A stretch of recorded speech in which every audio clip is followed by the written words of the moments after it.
Etong salad na 'to, every time na gumagawa ako nito, napapawaw pa rin talaga ako sa sarap. 'Pag nga may salo-salo kami dito sa bahay, gumagawa ako nito kahit konti lang. Yun nga lang hindi na masyadong nailalabas dahil nga kokonti. Ito kasi yung paboritong salad ng nanay ko. At itong pinapanood nyo ngayon ay pang-apat na recipe na ng salad na naipost ko dito sa page. Una kong ginagawa, pinapakuluan ko yung chicken breast. Nilagyan ko lang ng sibuyas, pamintang buo, pamintang durog, konting salt. 20 to 25 minutes pag malambot na. Okay na yan, set aside muna. Next naman ay itong macaroni na lulutuin natin according to package instruction. Pero wag mong kalimutang lagyan ng salt yung tubig para may lasa na. So dito, kapag al dente na, okay na yan. Hindi naman kasi masarap kung masyadong labog. Then, i-drain ko lang yung tubig. Hindi na kailangang i-rinse kasi magpapadagdag to sa creaminess kapag hindi na natin i-rinse itong macaroni.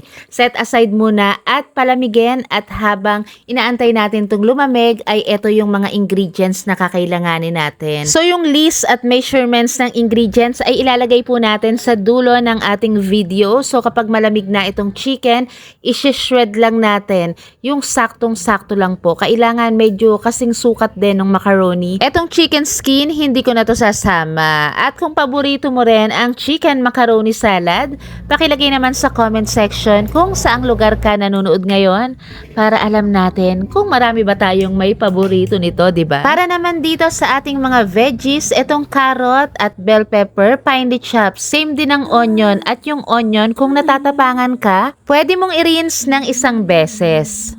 At kapag malamig na yung macaroni, paghahalu-haluin lang, pineapple tidbits, raisins, chicken, sweet pickle relish, yung onion, carrots, and bell pepper, at syempre, wag mong kalimutan ang keso. Hindi rin mawawala ang mayonnaise at ang cream. Ang chicken macaroni salad, ayoko nang may celery dito, pero naglalagay ako ng condensed milk. Yes po, nag-a-add ako, pero 3 tablespoon lang, half kilo po itong ginawa ko. Optional lang naman yon. Kung hindi mo naman bet yung may konting condensed milk, ba't mo naman lalagyan?